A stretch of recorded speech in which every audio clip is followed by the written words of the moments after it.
The biggest sky event of 2024 is the Jupiter Uranus conjunction in the sign of Taurus in the month of April. It is a huge synodic cycle that last happened in 1941, before that 1858 in Taurus, and before that in 1181. We're going to be talking about how this cycle plays out in our world through world history events and what it might mean for us in this time.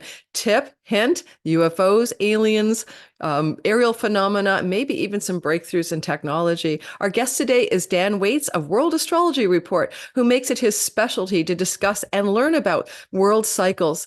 And one of the things about him is that he's not only an astrologer, content creator, and a consulting astrologer, but he is also somebody who's explored the whole world as a humanitarian worker in places like Thailand, Papua New Guinea, and during these magical explorations of the world as a humanitarian worker, he discovered the art of astrology and made it his passionate purpose. We're going to be talking to him about the sky event, so stay tuned while I let him into our room today.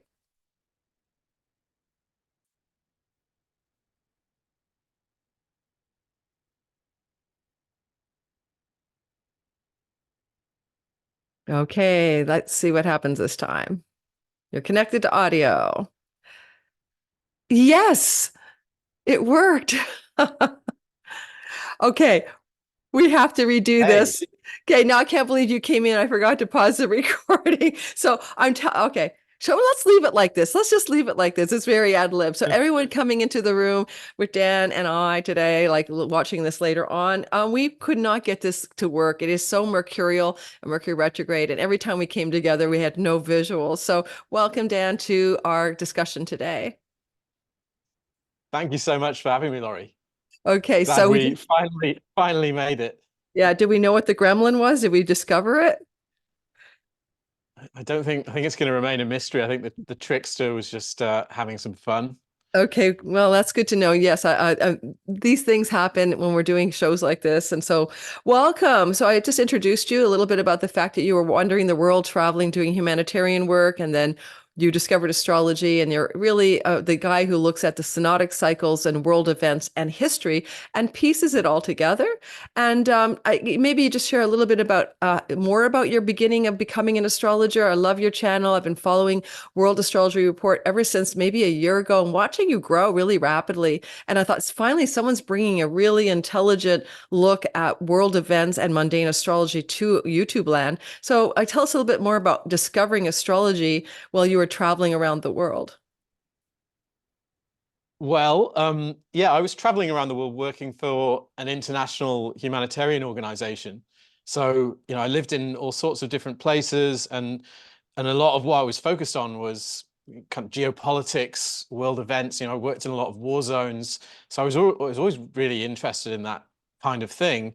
But my travels also took me to some places like Thailand, Myanmar, Papua New Guinea. These are places where people really people have a very different view of reality and the cosmos in general. People are much more apt to believe in spirits and magic and so on. And I think over time that really just sank in, and I started to think, is my materialist perspective? Am I so sure that that's actually the way the world really is? It kind of you start to feel like it's a bit.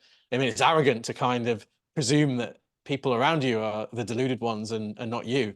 So, Yeah. I think it just opened me up to different perspectives and the possibility that the framework that I'd kind of come to rely on was actually maybe just completely wrong about how the world really is. So I started messing around with divination, the I Ching, things like that, and then about like 6 years ago, so not really that long ago, but I started playing around with astrology, and I was pretty interested in what I saw of it. I was like, I just felt that it was saying something about me that seems to be a little bit more right than it should be. I kind of felt spoken to, even just looking at my own chart and getting into astrology in the way that most people do, just messing around on the usual pop astrology sites and all that stuff. But I also read Cosmos and Psyche by Richard Tarnas, And that was a book that really blew me away because it's all about planetary cycles, big synodic cycles, history. And it made me think, maybe it's worth taking this astrology stuff seriously, because this guy is obviously he's a very like erudite scholar who thinks that it really works and that there's something to it, and you can look at history through this frame. So I got quite into it, and I remember back then I did notice that a lot of astrologers were talking about 2020, and they were saying 2020 is going to be this year of I think I remember the phrase great transformation and societal reset and all these things. And I remember thinking, that sounds kind of scary. And I'm not sure if I'm ready for that. They were talking about this big pileup of planets in January 2020. Everything is going to change. We're going to kind of move into a new world and all this kind of stuff. And I remember thinking, yeah, that sounds a little bit. Maybe I'm not sure if I'm quite ready for that.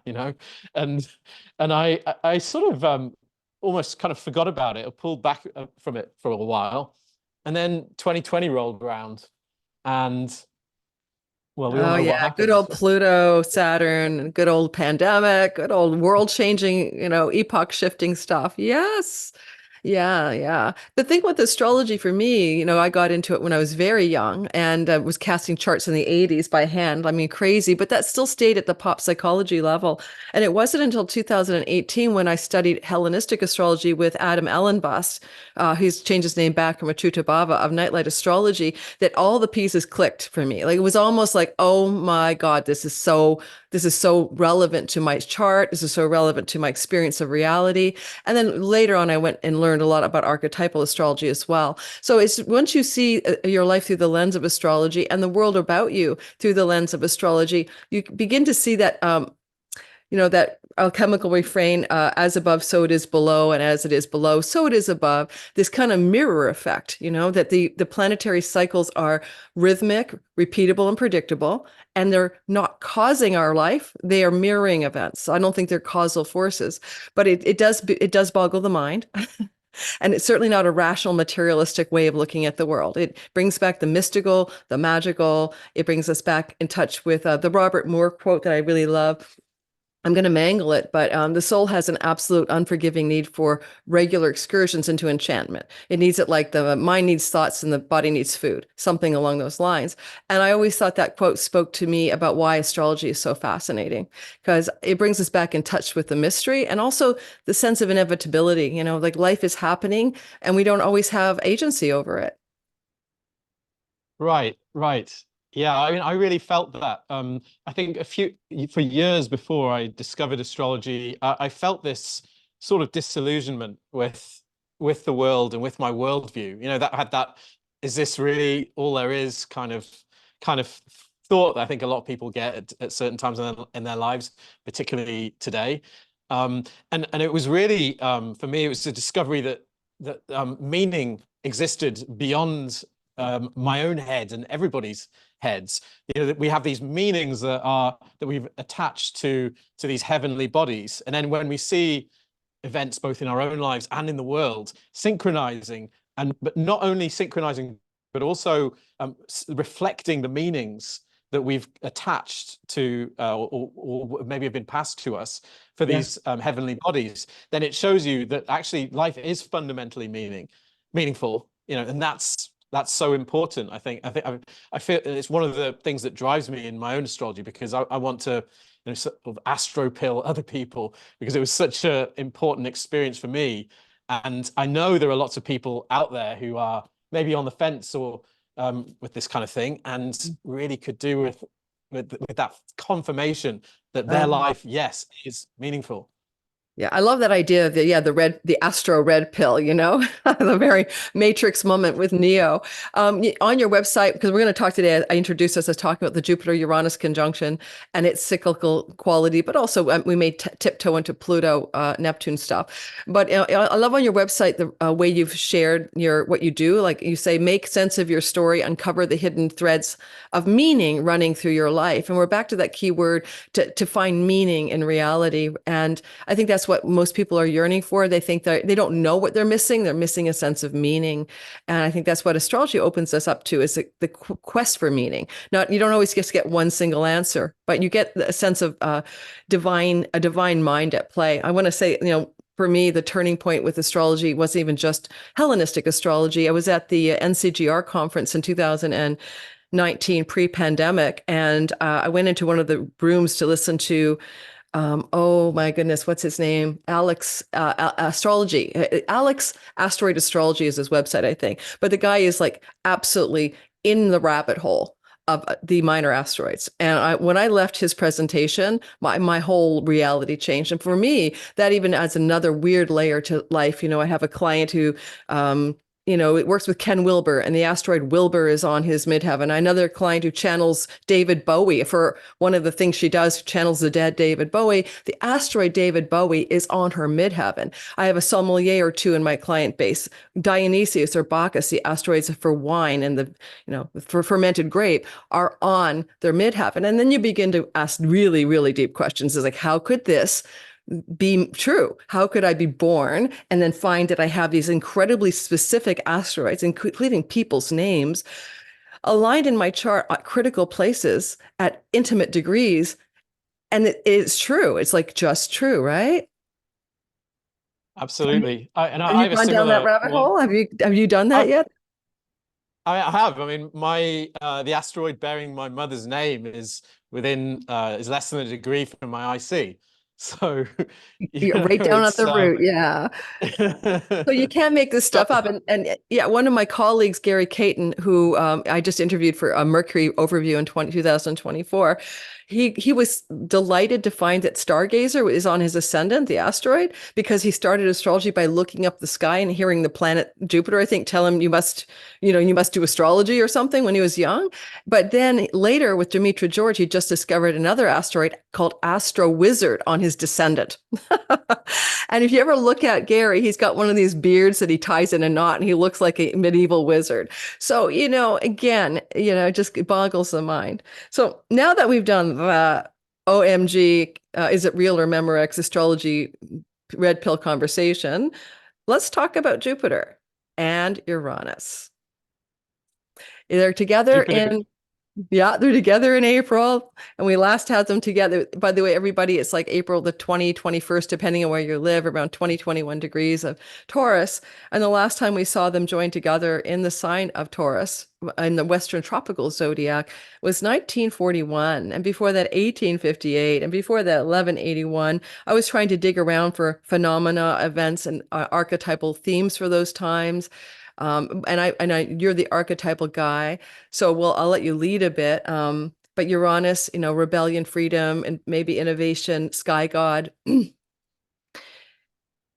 unexpected or shocking things. And then we have Jupiter, Jupiter in traditional astrology, truth, wisdom, knowledge, dispeller of darkness, but also the king of Mount Olympus as well, like in just Zeus kind of mythology, and also connected to the lineage, right? Because Uranus, Saturn, Jupiter, this is his upline, this is his family history, and also Uranus being the mating with Gaia and having children, right? So sort of like the heavens mate with the earth and something is born from it. So those are general themes I have about the Uranus energy mating with or meeting with this Jupiter energy. What are some of your thoughts in general about it?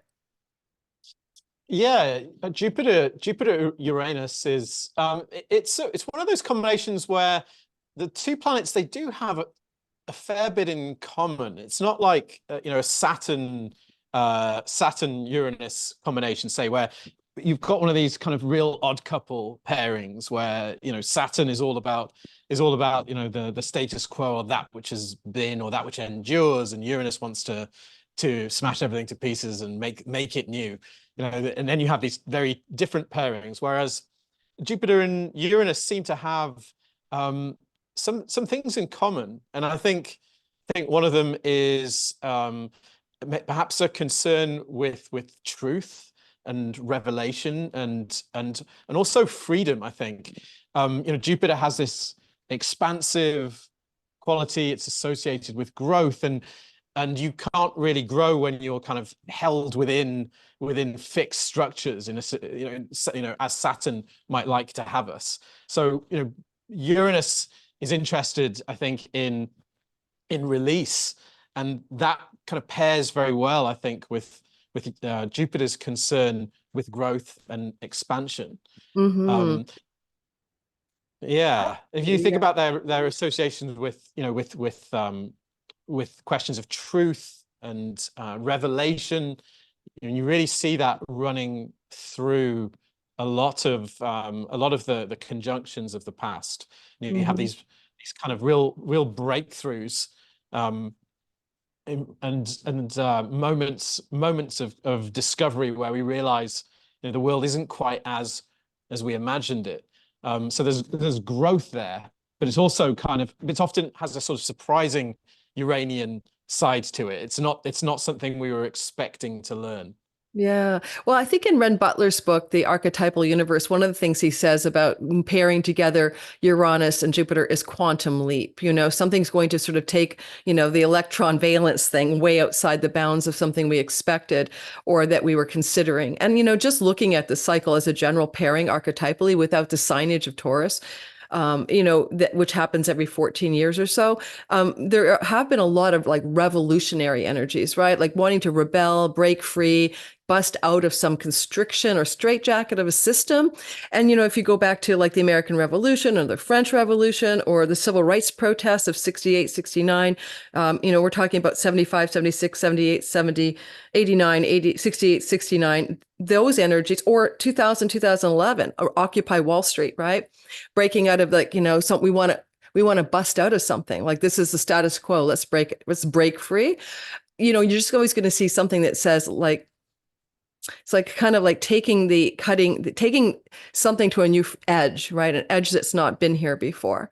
So we can look at this time, I think, fixed sign, Taurus, Earth, currency, cryptocurrencies, maybe things to do with the Earth itself, maybe radical new breakthroughs in agriculture, in currency structures. What else could we come up with?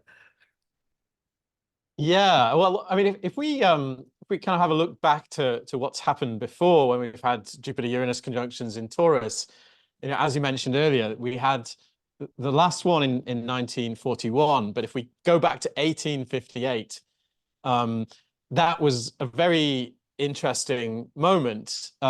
This was when Charles Darwin and another fellow whose name has almost been forgotten, Wallace.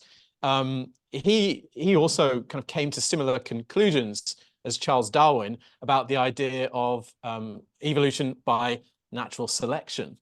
And this was they announced this theory in 1858 at a society called the Linnaean Society. And this completely blew apart our ideas about the nature of our origins. But it was almost like how does the body kind of create itself? Evolution, it's very earthy, material, bodily. You can see the moon's exaltation in Taurus there. But we came to this sort of radical new understanding of what is a human being and how do we get here. So I think we could potentially expect some really interesting insights into our nature as humans, perhaps something around genetics. I'm thinking that is certainly a possibility. And we've also got to bear in mind that the context of next year, we're going to have Pluto in Aquarius. We've got this AI revolution underway, which is undoubtedly going to go up a gear next year when Pluto makes that shift. And so what I'm thinking about a lot is, well, what's hidden in the data that we might find revealed by AI tools. So I think part of what we might see, we can try and put these big transits together into a single moment, because obviously they're all kind of they're all happening at the same time, and they all come together to create the moment at the time. So I'm wondering about kind of new revelations about the Earth, about our bodies, about our origins, maybe about animals. Something I'm quite interested in is this project called CETI. I think it's I forget what it stands for, but it's to do with whales and their language, and they're using AI to try to understand whale language. That's a So fascinating one. Oh my gosh, you're absolutely right. Yeah, yeah, yeah. Because the quantum leap part of the Jupiter Uranus is the AI technology, not so much for just the fascination that this being like, this robot like Sophia or whatever can look like and talk like a human, but also what it can do that our minds cannot do, really. What it can process, what it can create, what it can understand that we can't do it, but the AI technology can. I love the idea of learning the language of whales. I love the idea of a deeper decode of the origins of humanity. That one really resonates for me for some reason, especially as we're moving towards yet again another kind of perilous time in history where we see, the old daunting threat of nuclear armament or nuclear destruction or nuclear war still percolating through our culture with, current world events and heating up in the Middle East, especially. And we all think I don't know, I kind of hoped we are all past that, but I kind of thought, the end of the Cold War, the disarmament, but the non usability of those weapons. I mean, you cannot use those weapons. You just can't use them. So we have weapons that you can't use without destroying the land, destroying the ecosystem, destroying the world, basically. And, the whole atomic era, right, started in which video was I listening to? Was that your Pluto Neptune? Yeah, the beginning of the atomic era began with that Pluto Neptune cycle, the conjunction of Pluto and Neptune in what year was that, darling? I forgot. Way back in Gemini, right? Gemini. 1891 and 1892. There were three of them.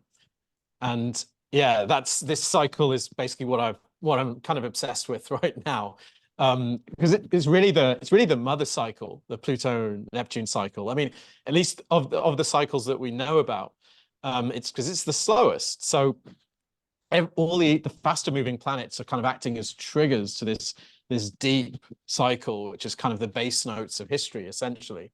Oh yes, base And notes of history. I love the way you have phrased that. Yeah. yeah, The back end of it all, what's going on. And right now we're coming into that sextile, right? So we've been moving through a longer range of time since the 1930s, was it, or in the 1940s? Because I remember your video, which I really enjoyed. Everyone go watch it. It really brings the whole UFO phenomena into the light of day a bit, as well as atomic weaponry and developments. But you go through the conjunction, this semi-sextile, semi-square, sextile. So we're heading into the sextile era of that particular synodic cycle. And it's pretty fascinating that we're going to peak out around, was it 2026, and get very intense again. yeah. Would you like me to show Yeah, that let me share chart? that with you. Yeah, I'm going to give you the option to share. And everyone, also, we'll talk about Jupiter and Uranus in terms of some UFO phenomena that I've been digging up, but it overlaps with what's happening with the Jupiter Neptune. And my prediction is we're going to find more proof. I just want to predict something, just for fun. I think that 2024 is the time when we actually acknowledge and we have common consensus that there have been retrieved bodies, not just crafts. There are alien bodies, whatever that is. There's like something that doesn't look human.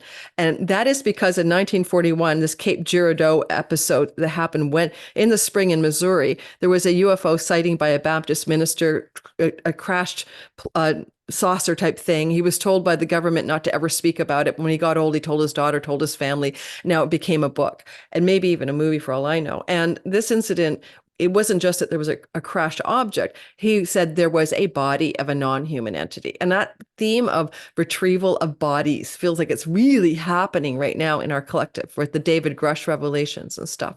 So I'm going to open up your ability here by giving you, I think I'll just give you co-host. It's the easiest way to do it. Hang on. Find you in my participants and give you a co-host status. Making you co-host now. So yeah, I can't wait, because all my life I thought I'd live through that. I thought I'm going to live through the time when I've seen 2 UFOs in my life, and I've told you I'm an experiencer, so we can bring that in later. Yeah, Okay. yeah. So this subject is also one of my current obsessions as well. And the reason that I really that I think it's kind of rising right now is essentially this Pluto Neptune cycle. So what we're looking at here, we're looking at a chart from the Archetypal Explorer website, and this allows us to visualize aspects. Now, the really interesting thing about the Pluto-Neptune cycle, it's 500 years long, and what happens with this this cycle is because Pluto's orbit is eccentric. There are periods where Pluto essentially speeds up and just starts moving at the same speed around the zodiac as Neptune. So they get into aspects that just last a really long time. They'll have there's a very long 100-year sextile in their cycle, and then a 100-year trine later on. And what we're looking at here is a chart showing how close together in degrees the two planets were from basically, well, in the 20th century up to today. So this line that you see here, the vertical line, that's where we are now, end of 2023. But what you can see is, so this basically is the first major aspect of this Pluto-Neptune cycle. It began in 1891 and 1892. So the things that were happening at the end of the 19th century, that's the conjunctional period of this cycle, and that's the seed moment. So if you look at what happens at these seed moments, these conjunctional moments, you can kind of see the themes that are then going to expand, that are going to be born into the world. And it's like microcosm and macrocosm. So the microcosm is the conjunctional period, and it's really all there. And one of the things, as you mentioned, that goes back to that period is atomic theory. So we discovered the electron in 1897. That was when the two planets are well within orb of conjunction. Einstein, a little bit later, 1905, he comes up with E equals mc squared. And then over the minor aspects, so the semi-sextile, semi-square, we discovered the proton and then the neutron. And in the 1940s, the sextile comes into orb. And of course, we all know what happened then. You have 1942, first controlled fission reaction, and of course, the Manhattan Project, and then the bombs in 1945. So we can really see how when the sextile came into orb, what was promised at the conjunction, the nuclear technology, unlocking the secrets of the atom, really comes to fruition in the most dramatic way possible. But what's really interesting is you can really see by looking at how close together the planets were, you can kind of see the story of the 20th century just in this cycle, in this aspect. Because we've basically been in this really long sextile for a long time. But what you can see is that there are two periods where this sextile was going exact. Once between 1950 and 1956, and then another between 1976 and 1986. But the two planets separated a little bit between those two periods, but not much. So this long period here, this was, well, what was this? This was the Cold War. This was the period when we had the threat of nuclear weapons hanging over us, pretty much throughout this period. When the planets began to separate, you can see that sort of by 1990, they're starting to move away. We had this big dip. And, what happened then? The Cold War ended, the Soviet Union disintegrated, and the sort of imminent threat of nuclear weapons went away.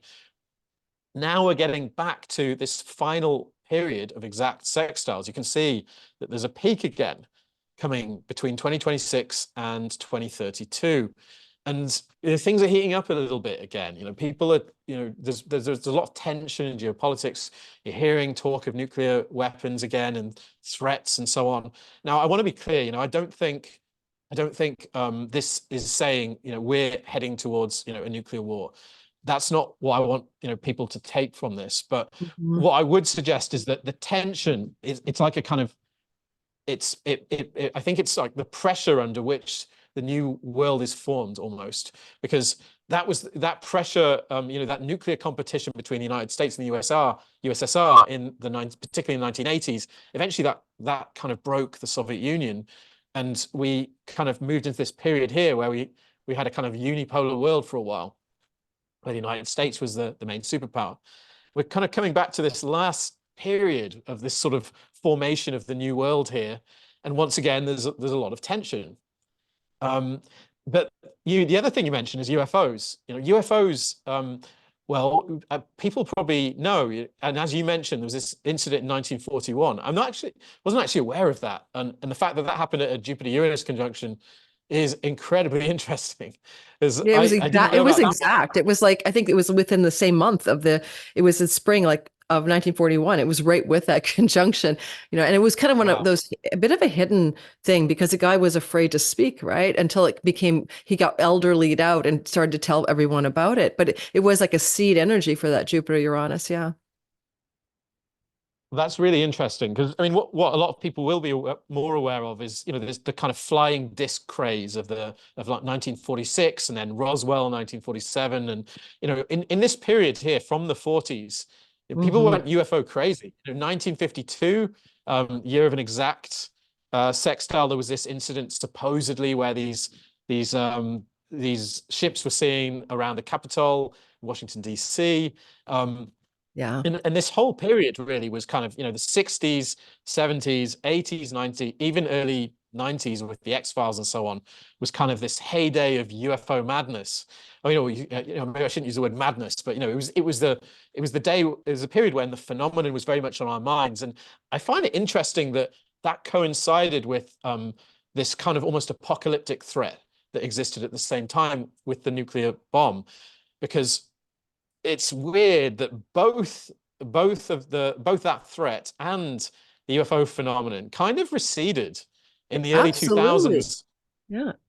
Yeah, To the point where it they went away. disbanded. Remember Project Blue Book and the search for, what the aerial phenomena was. They even closed it down during that dip. You know what I mean? The government stopped officially investigating it. So it's almost like I was alive, born in the 60s, 70s. I'm the one who lived through that excitement of the UFO phenomena, saw something that I couldn't identify as a child, and also saw something when I was with my sisters and my neighbor. So this would be like the late 60s. Like I lived in northern Canada where there were no airports or air traffic. We didn't even have a flight pattern above us. And three silver round objects flying above us on a cloudless day. And we all witnessed it. And we're like, what? Silent, silent, silent. And then later on, when I lived in Washington, D.C., I was hiking up in the Potomac River area. And I watched before drones, I mean, we're talking about, I'm sure there were drones, but like not really. It was like, I don't know, 1991. And like a silent bronze disc floating above me across the Potomac River. I was on a cliff and I'm like, what? And no, my kid was hiking with my husband at the time and they were behind me and I was ahead. I'm like, oh, guys, get here now, like come witnesses. I'm not losing my mind, right? I want them to see the thing. But of course, by the time they got up there, the thing was no longer visible. But when you go back to the cycle of like the peak there, 80, 81, 82, 83, that's also Whitley Strieber's Communion that came out sometime, I think, in the late 80s or maybe early 90s, maybe 80, 89, 90. And it's like suddenly it hit the collective psyche, right? Like, oh my God, the big eyeballs, the black eyeballs and the little narrow jaw. Yeah, that was really a heyday. Kind of the late 70s. You had Close Encounters of the Third Kind. You had E.T. I think that was 83. As it's Whitley Strieber's encounter. I think the book came out later, but his encounter supposedly happened in this early 80s period. And Mm-hmm. so it was a real kind of, as I say, a heyday. Now, what we can see happening is that this phenomenon is kind of re-entering public consciousness again. Since 2017, we had the military start releasing these videos going, we don't know what these are. And then, of course, this year we've had David Grush saying that the US government has crashed craft and bodies, which is going back to what you mentioned happening in 1941, another Jupiter-Uranus conjunction. Yeah. Now, so Pluto, I think Pluto in Aquarius is another factor here that also maybe speaks to this phenomenon, because previous Pluto in Aquarius transits, we've seen peoples of the world suddenly discovering each other. So the one in the 16th century, this was the sort of period where the sort of European Spanish conquistadors were conquering and starting their colonial empires in South America. And we had in the previous one, the late 18th century, there was more of that. I mean, this was when Europeans showed up in Australia, and of course there were already people in Australia, and sort of planted a flag and did something similar once again. And obviously, this didn't turn out well for the indigenous people in either of these situations. But there was this kind of, sort of archetypally, there's a sense of a new center suddenly being revealed, or at least a new, like you think that your kind of civilization is kind of alone on the planet, and suddenly there's another one. And Aquarius being the sign opposing Leo, the sign of the center. Aquarius being the sign of the perhaps of the stranger or the outsider, and yet today we find ourselves in a position where all the civilizations, the human civilizations of the world, are well aware of each other. So I'm wondering about this Pluto and Aquarius transit having to do with the revealing of other intelligences. Now, we know that that's happening with AI, so we don't even need to go crazy with the alien stuff, to already know that that's happening. And then that's also why I'm drawn to this idea of perhaps us becoming aware of the intelligence of animals as well, and the consciousness of whales, perhaps, and so on. Right. But then, I love it. Yeah. yeah, and then Well, the other one, of course, is the potential for these other non-human intelligences, whatever they may be. Now, I'm not necessarily convinced they are kind of space aliens, although they may be, but there's all these other theories for what they are. What I am convinced is that it is a real phenomenon, because so many people like yourself have had these experiences. yeah. So the real important question is, how do we interpret this phenomenon? What is it? And is it really for, is it for the military, say, for example, or the government to tell us what this phenomenon is, when perhaps it's something really fundamental to life on Earth, and perhaps says something very important about who we are and what we're doing here. And so the question of kind of how that narrative is defined, what we decide about the nature of this phenomenon is really important. And I suspect, as you might be right, that around the time of the conjunction, in the first part of next year, we're going to see some quite interesting revelations about this thing. Because the other reason I say that is because we're once again getting close to these exact sextiles. So this Pluto Neptune cycle, and by the way, this cycle also, if you go back to its root, the late 1890s, there was this wave of mystery airship sightings in the Yes, I United was going to bring States. that up. The whole, yeah, what are these mystery airships about? And here we are again. I like the idea of the base notes that you said, that basically we're looking at the background base note of the Pluto inception of the Pluto Neptune cycle in the late 1800s. But if you think of that as a base note, then let's say that the Jupiter Uranus is like a flute that's going on here. That if I go back and think of the 1941 episode that led to the Roswell in the later 40s, that led to the UFO craze in the 50s. Every synodic cycle has a kind of a 14-year singing a 14-year song. And the 14-year Taurus song that overlapped with this cycle that you're sharing with us here led to the first big energies that we've seen in our last 100 years, to do with everyone talking about news stories about UFOs, maybe non-human entities, bodies, and all of that stuff. So that was already that's what that brought up. And now what I feel like with this new cycle that's coming into being, coming up back in Taurus, is that we're going to see the base notes of this phenomena that also involves the idea of perhaps aliens, airships, other beings, other intelligences.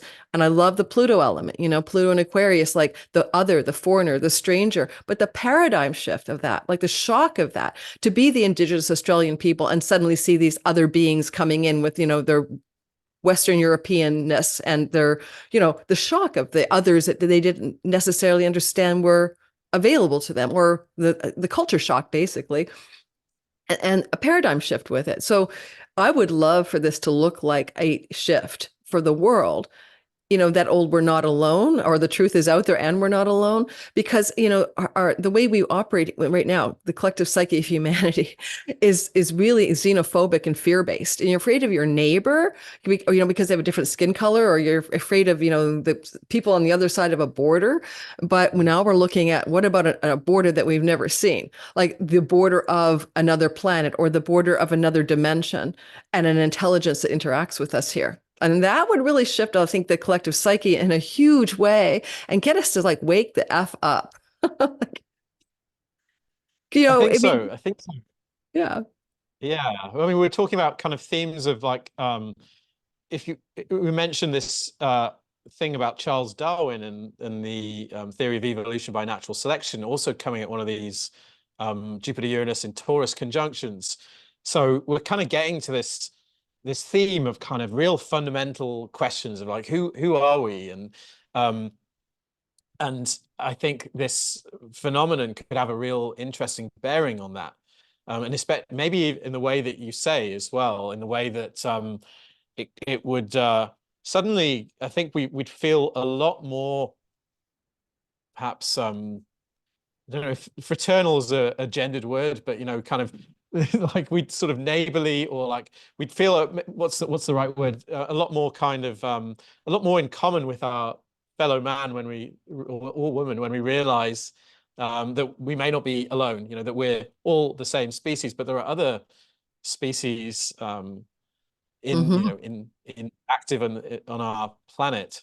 And then there are all these other weird sort of directions that this can go, because if you follow this ufology field, you'll see that there are these claims that go around, like suggesting that these beings have had a hand in kind of our evolution and messing with our DNA and all that stuff. And there's all this kind of this quite far out claims which may or may not be true. I honestly don't know.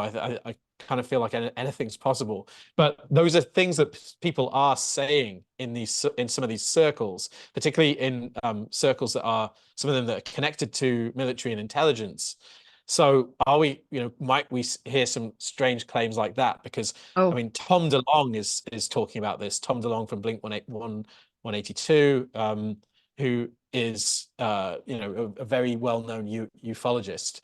So no, that yeah, would make sense though, because if you're tying it to the evolutionary, natural selection theory that, kind of snapped people away from the idea of, the Garden of Eden 6,000 years ago, and everybody suddenly appeared from Adam and Eve.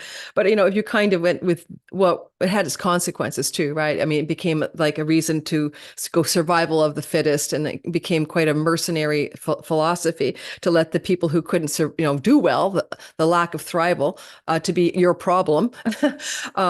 But nonetheless, it really had people reframe the way we became the Homo sapiens sapiens species, how we became what we are. And it may not have been, one day with an Adam and an Eve and a rib. And there might have been a longer process that was involved in that.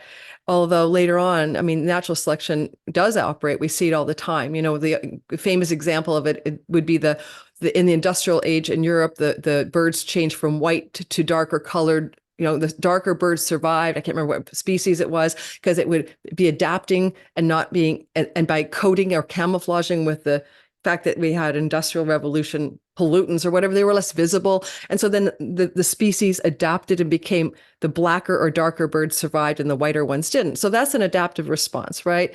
But the whole evolutionary theory did fall apart later on, and people don't know that. And that had to do with the fossil records and punctuated equilibrium, and an understanding that they could never find an actual species that mutated to another species in the fossil records. They could never find it. So it wasn't like, the ape became the human, there's no record for that. So no, most people don't understand that theory didn't actually hold up, that we did not adapt to the point of species shift. We adapted within a species. So a species could change within its speciation by adapting to the environment for survival. That's just a mechanism. But there is no evidence for an actual species evolving into another species. So then if we look at this, what's going to happen this time, and we're coming into a time where we have AI to help us solve problems, look at the human genome at a little deeper level, maybe talk to the whales who tell us what really happened. We are going to have maybe one of those big reframes again that literally has us ask ourselves, where are we? Where did we come from? And how did we get here in this body, in this being of human?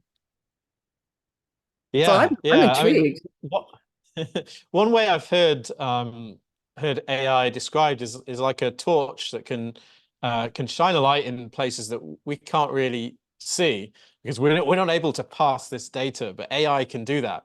And that's it poses an incredible opportunity and a kind of quite a big risk as well, because in terms of our privacy, it's obviously quite worrying. If you can join all these different data sets that exist together, then it does enable kind of the kind of possibilities for kind of surveillance and kind of knowing exactly who you are and what you're, you know, what you're into and what you believe and where you go and who you associate with. All of that can be put together very easily with AI. So there's a kind of worrying risk to it, but at the same time, it also has a lot of potential, because it's essentially, you know, it can just dig into these reams of data and pull up meaning that we could never possibly hope to do ourselves. You know, and it's also potentially the greatest investigative journalist who ever lived, because, you know, what teams of journalists would do when they were trying to dig up the truth is kind of go rooting through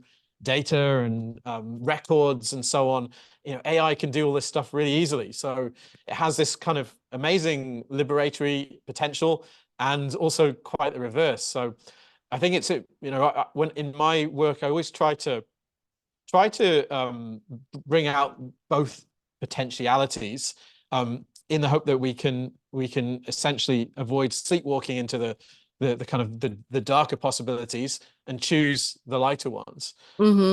Yeah, absolutely. There's something about the whole Taurus thing too, and I don't have the research under my belt about what was happening 1858, you know, adds, you know, 15 years, but I'm going to imagine there was some significant archaeology going on as well. You know, perhaps, you know, the Brits were in Egypt or something, but I'm kind of having a feeling for some reason that, you know, even if it's not AI directed, which it could be, and AI is going to, like, you know, clobber the Egyptologists who still want to say that the pyramids are like 2,500 years old or something, when they're clearly not. Göbekli Tepe is an example of this revelation of the antiquity of some of these incredibly, you know, huge monumental stone structures composed in ways that make no sense, you know, not pulleys and ropes. So these kinds of things, looking back at the archaeological records, looking back at what we already know, having a better understanding of what's actually true, like Graham Hancock, Fingerprints of the Gods, why were these monuments left? A lot of them are astronomical monuments for looking at the sky and keeping track of data, literally, like, you know, celestial motion. But it would be really nice if somebody would finally say, dig under the pyramid or under the Sphinx, or somebody would finally do something if they haven't already. Or maybe it's already in the Vatican and we just don't know it. But like these kinds of revelations about our ancient history, with Taurus is earth fixed, Uranus is disruptive and shaking it up, right? And breaking it up, and Jupiter's wisdom, truth, and knowledge. And so it would be really lovely to see some clarity come in just at the archaeological, historical axis of reality. What do you think? No, I absolutely agree. And I think there are really two kind of broad areas that these Jupiter Uranus conjunctions tend to bring out. And the first of them is kind of the stuff we've been talking about. So real sort of creative breakthroughs in knowledge and understanding. Breakthroughs, particularly, I think we can expect in this time around in the arts, in food, kind of human origins, nature, so on, all these kind of Taurian kind of areas. The other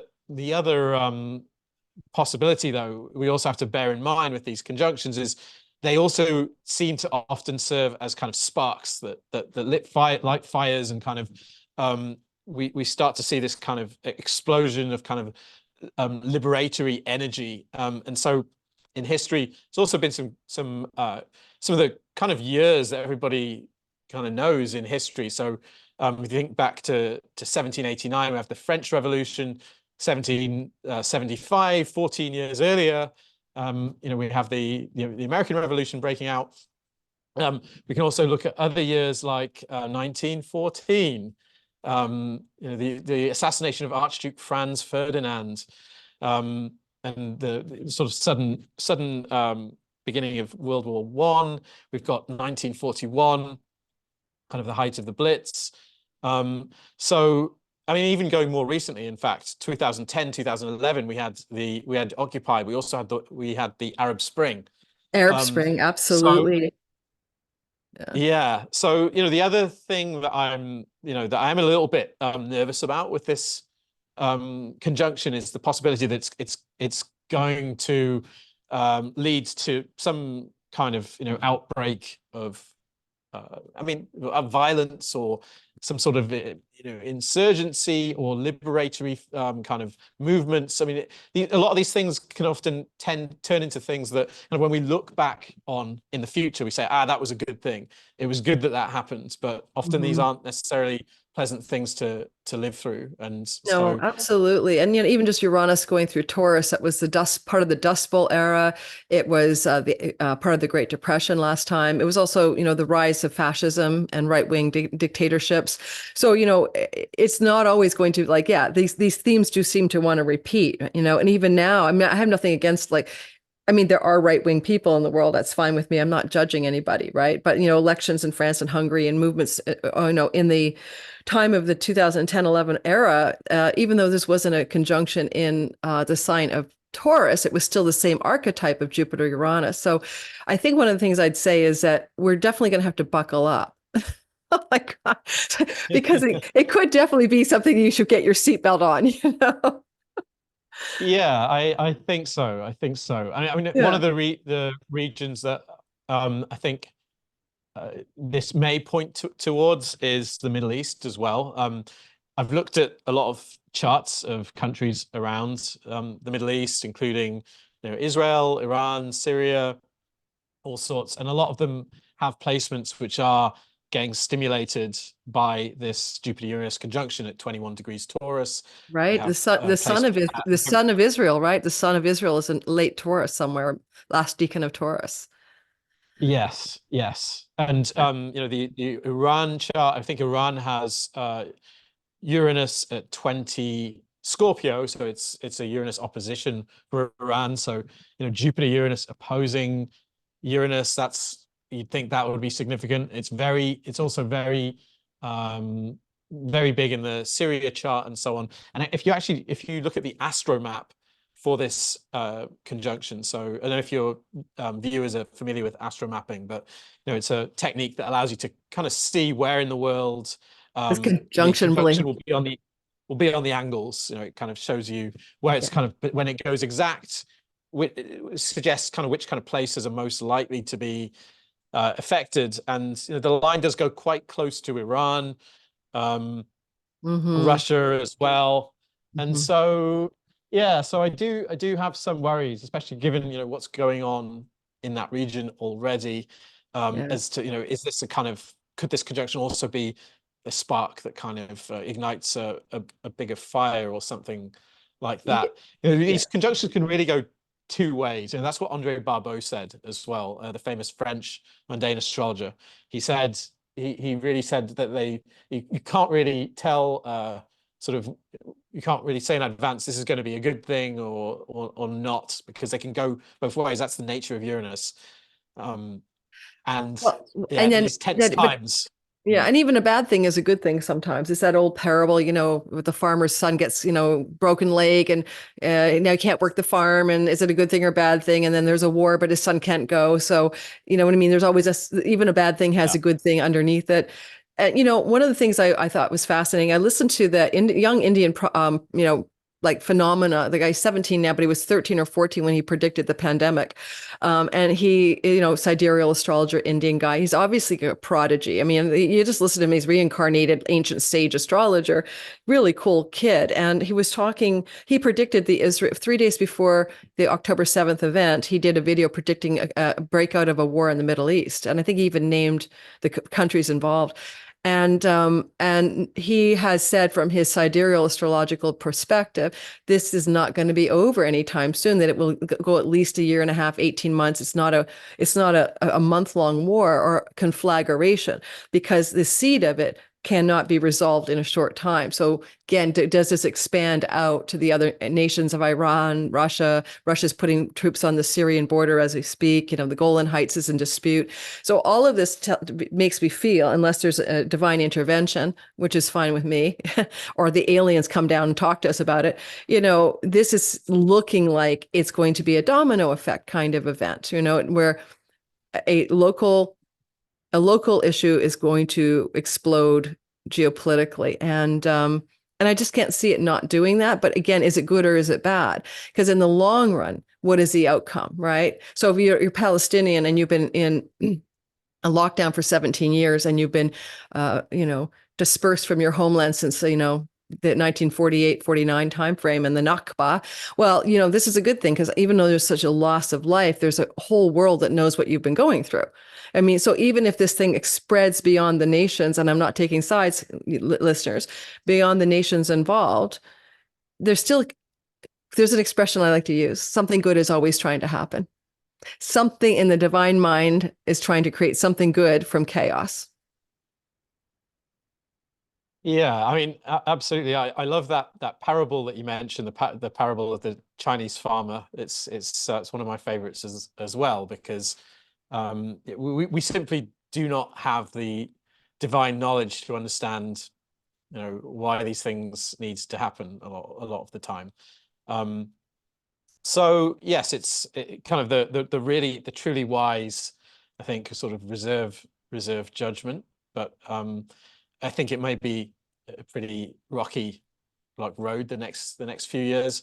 There are astrologers like Barbeau, the guy I was mentioning before, who really thought that there was a crisis which would last until 2026, and he was very clear. He thought that after that time, everything looked kind of quite rosy, because we're actually, if you look at the outer planet cycles, the cycles of Pluto, Neptune, and Uranus, they're all in kind of expanding phases, particularly once you get to 2026 and Saturn conjoins Neptune. Then we have all these cycles that are waxing. So there's kind of growth happening, and they're not in tense aspects either. They're not in squares. They're in No, we're going to get a nice sextiles. little trine out of them. Yeah. Yeah, no, I have a feeling Yeah. too. We're in like a really, like just like your graph is showing, we can see this kind of intensity building up around 2026, but that plateau that looks like it goes roughly to 2035, as Pluto's still going through Aquarius, that doesn't have to look like horrific stuff. It could look like stabilizing,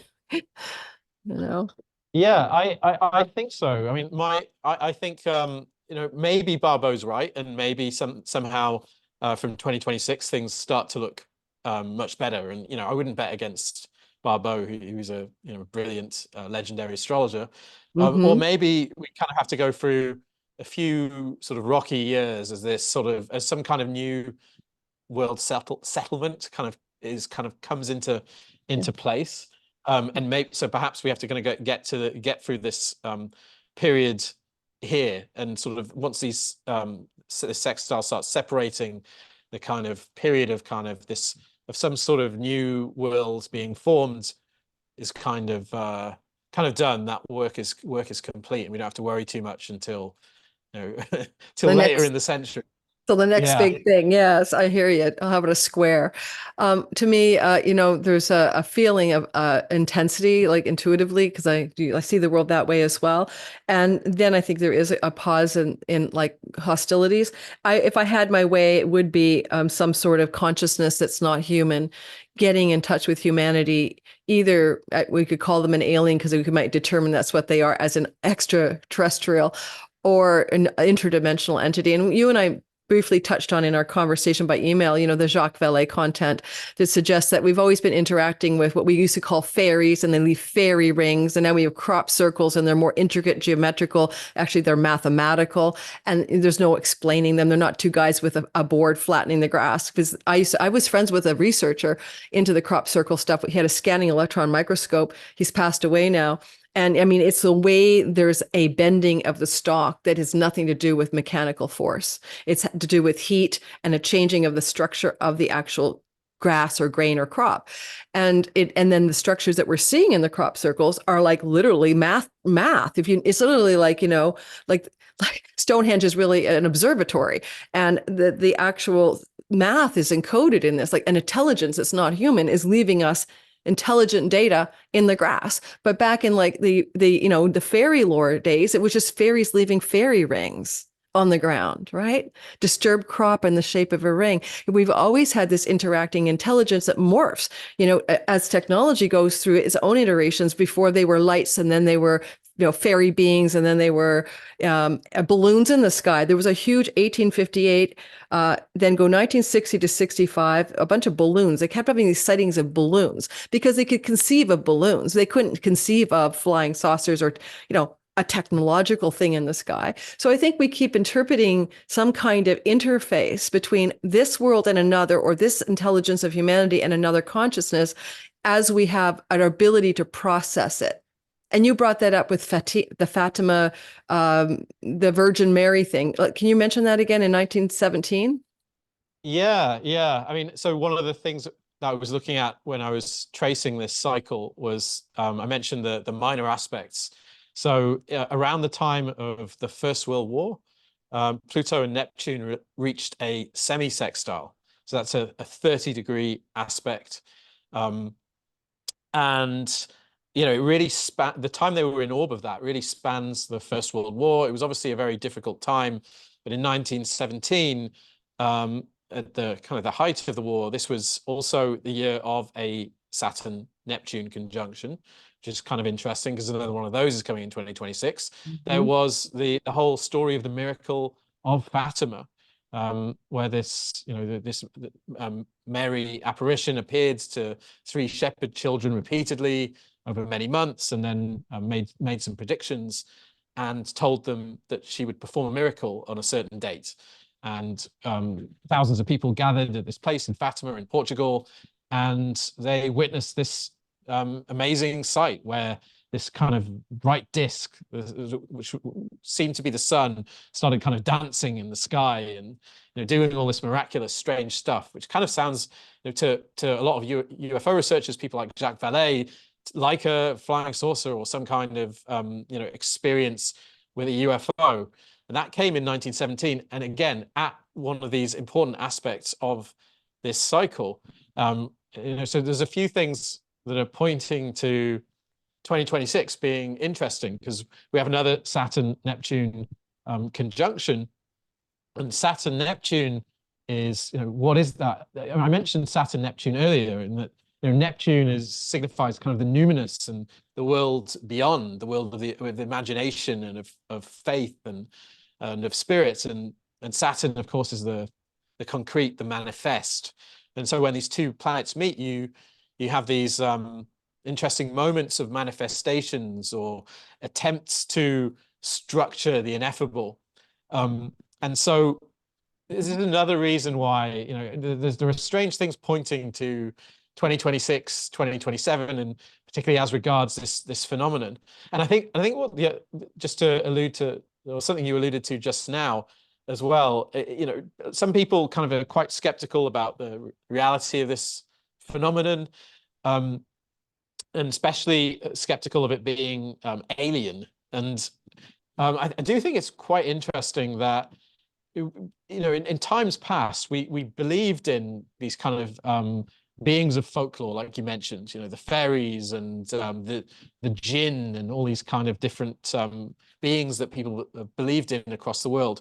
In recent times, and we adopted this really sort of objectifying technological mindset towards, or at least some of us did, and the cultures in power did, and so we started to just see everything as technology and see these beings as, well, they must be kind of beings that are riding around in technology of some kind. And as you mentioned, it may well be that these are just beings that have always been there, and it's us that have changed. It's how we see them. And is there some potential for a broadening of consciousness if we can find a way to kind of move beyond this kind of very sort of objectifying mindset that we've had? Yeah, I'm fascinated by this whole train of conversation. I was in Scotland years ago, well, many times, and I stayed in a little house, in an area where there's this mountain range, and you can see it from the home. And the owners are like, they were all about the fairy lights, and all the villagers knew about the fairy lights. You know what I mean? Like everyone saw the fairy lights that were always on the top of the mountain, coming down and dancing around these like balls of moving light. And the lore of the people in this place that I stayed in, the village or town or whatever, it was that this was always there. It wasn't just, oh my God, there's a UFO phenomena, these kinds of things of lights that can move in all kinds of zigzaggy ways, just like that tic tac thing in the 2017, released by, the pilot who called it a tic tac, but the thing zigzags all over. This kind of thing, it was probably called fairy lights before, or fairy objects. And, even fairies were known for maybe abducting people. So you didn't want to be abducted by the fairies. Well, that's the whole communion and the experience or phenomena of abductions, right? Of being taken and gone, you go somewhere else, and you're either given some great information about the fate of the world, or your genitals are prodded. You know what I mean? Like, I don't know Or who both. gets it. Have you ever seen this super, super funny Saturday Night Live skit about the alien abductions? Have you ever seen it? No. OMG, I got to email it to you. So it's too hilarious. It was probably from the 80s. And this one girl, like, these are the famous Saturday Night Live crew, but two of them are like, it was numinous. They told me that it is all love and the world, and like they're all having these mystical, numinous, Neptunian type encounters with these beings. And you got the one girl going, well, they were just, I can't even do her. I don't know why you guys got that, because I got, they were playing with my boobies. And so you'll laugh. You'll just laugh your head off, because even when you look at the phenomena of the abduction phenomena that really rattled everybody in the 80s and 90s, and the Betty Hill and Barney Hill, and then the abductee experiencer stuff, you would get the people who were traumatized by these apparently violations, and the other ones who were reporting that they were talking to, like, beautiful intelligences that were giving them the nature of reality, and how love and light are one. So, and we're not talking about people channeling. We're talking about people saying they had experiences, but they're just so different. The range is so different. Yeah, absolutely. That's something you come to pretty quickly researching this field. There's a huge multiplicity of kinds of experiences, from very scary and unpleasant to very uplifting and inspiring. And you can probably imagine that the world of these beings is much like our own. There's a range, and they range from malevolent to benevolent, and everything in between. So yeah, it's all very confusing. I mean, the other confusing aspect is that it's also quite clear that intelligence agencies are very interested in it, and have had a hand in kind of even trying to shape the mythos around it. Have been trying to influence what people think about this phenomenon, how we perceive it, what it really is. And so there's all of that kind of part of it going on as well. So it all gets very complex and murky, and you just find yourself in this strange hall of mirrors. But so Yeah. I'm a bit reluctant to kind of, to kind of go all in on any particular explanation for what this thing is. But I really do genuinely believe that there is something happening, and this astrology to me shows that it is going to become much more prominent in the next few years, and quite possibly next year.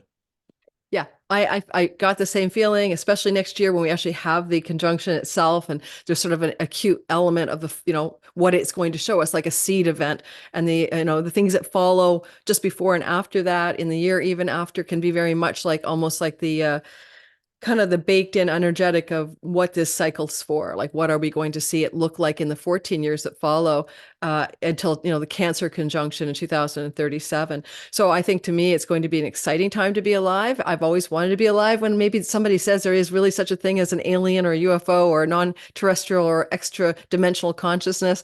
And so I can't wait myself. I'm pretty jazzed.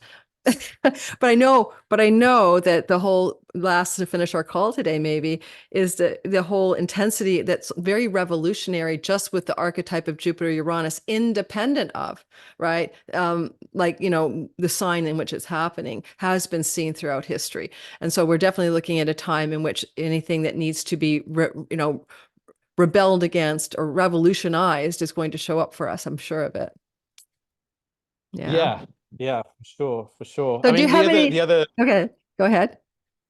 No, I was just going to say I don't want to maybe confuse matters too much by talking about another cycle, but it may also speak back to the Uranus Neptune cycle as well. Because we had conjunctions of those planets in 1993. It was really the birth of the World Wide Web. Hmm. We also kind of, you could, even when they were a bit further away, really the breakdown of the Soviet Union and kind of the world sort of somehow finding itself as one after having been kind of divided literally with a wall for quite some time. So that period of the 90s, I mean, maybe not everywhere. It must have been difficult if you were in, the former Soviet Union, but Hmm. in a lot of places it was quite hopeful and optimistic as well. Yes. And there was optimism about this kind of like sort of one world that we were seemingly creating and had found ourselves in. And so, I wonder if any kind of emancipatory moments and impulses that come are perhaps ultimately driving towards that, even if they might kind of manifest in quite difficult ways next year.